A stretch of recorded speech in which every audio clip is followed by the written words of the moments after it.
Selamat pagi, salam sejahtera bagi kita semua. Perkenalkan, saya Ida Cipto Mulyo, jabatan Asisten Kepala Kebun Ajamu PTP 4 Regional 2.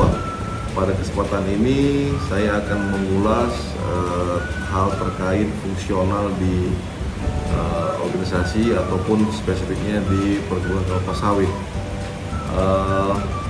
Fungsional perusahaan perkebunan kelapa sawit adalah memastikan untuk keberlanjutan dan produktivitas. Jadi kenapa dibentuk fungsional? Agar supaya roda bisnis di perkebunan kelapa sawit itu bisa berjalan dan menghasilkan produktivitas sesuai dengan yang sudah dicanangkan atau direncanakan oleh perusahaan itu sendiri. Kemudian perusahaan perkebunan kelapa sawit memiliki struktur fungsional yang unik ya, berfokus pada pengelolaan lahan, penanaman, pemanenan, pengolahan, dan penjualan produk kelapa sawit. Kemudian kalau kita jabarkan lagi ya, berikut adalah fungsi-fungsi utama yang berperan penting dalam perkebunan kelapa sawit secara umum ya, secara umum. Untuk yang pertama mungkin ada divisi agronomi atau riset ya. Di sini dia meningkatkan produktivitas kebun ya.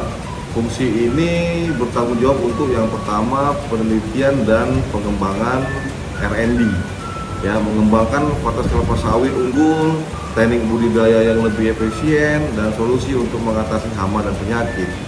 Kemudian yang kedua, pemeliharaan kebun, melakukan pemupukan, pengendalian gulma, dan perawatan tanaman secara berkala untuk memastikan pertumbuhan tanaman yang optimal ya. Kemudian agronomi dan riset juga bertanggung jawab untuk dalam hal pengendalian hama dan penyakit ya, menerapkan strategi pengendalian hama dan penyakit yang ramah lingkungan untuk melindungi tanaman.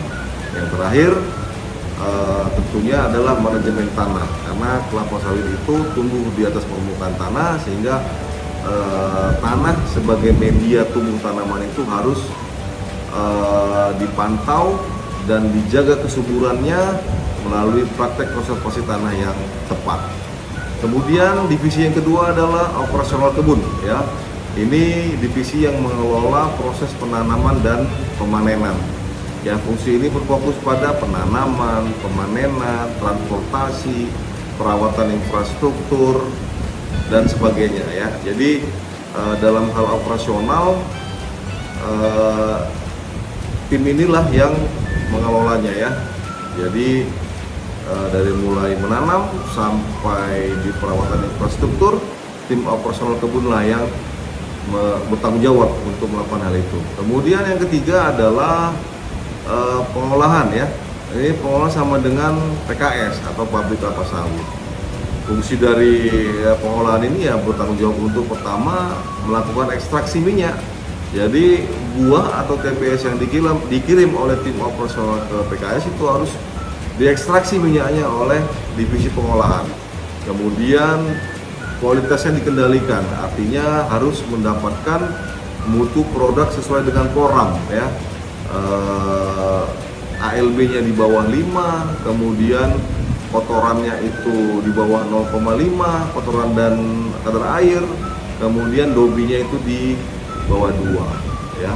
Kemudian apalagi pemeliharaan mesin, itu tanggung jawab dari divisi pengolahan mesin PKS yang harus dipelihara.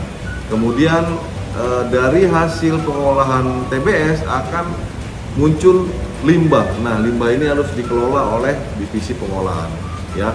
Mengelola limbah pabrik secara bertanggung jawab untuk meminimalkan dampak lingkungan.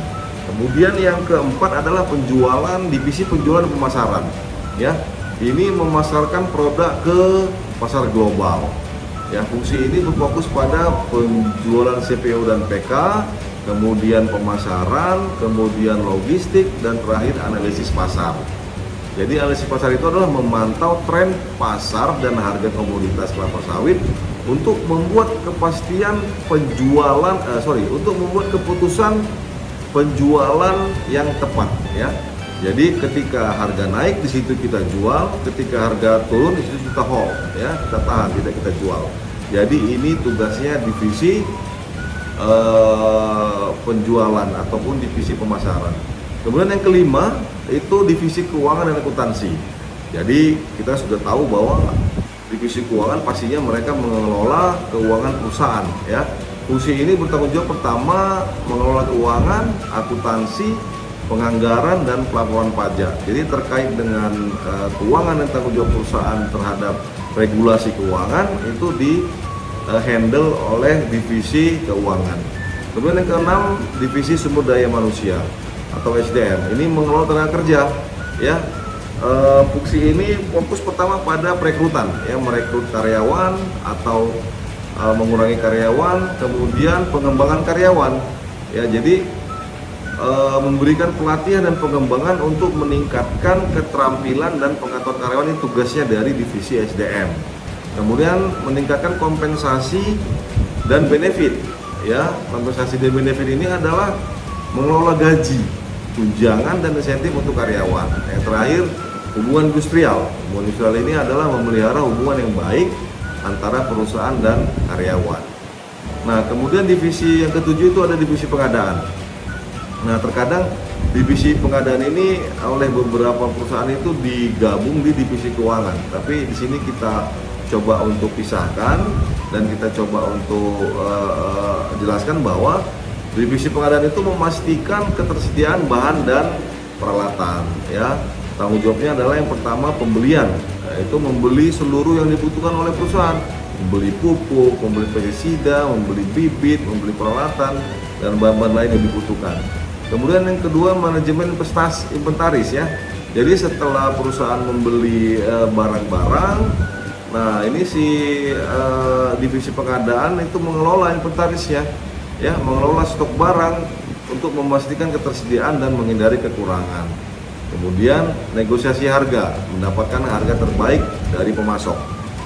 Kemudian logistik, mengatur pengiriman barang ke lokasi yang tepat. Oke, nah yang terakhir divisinya adalah divisi legal dan perizinan serta sustainability ya. Jadi memastikan kepatuhan hukum dan memastikan praktek ramah lingkungan.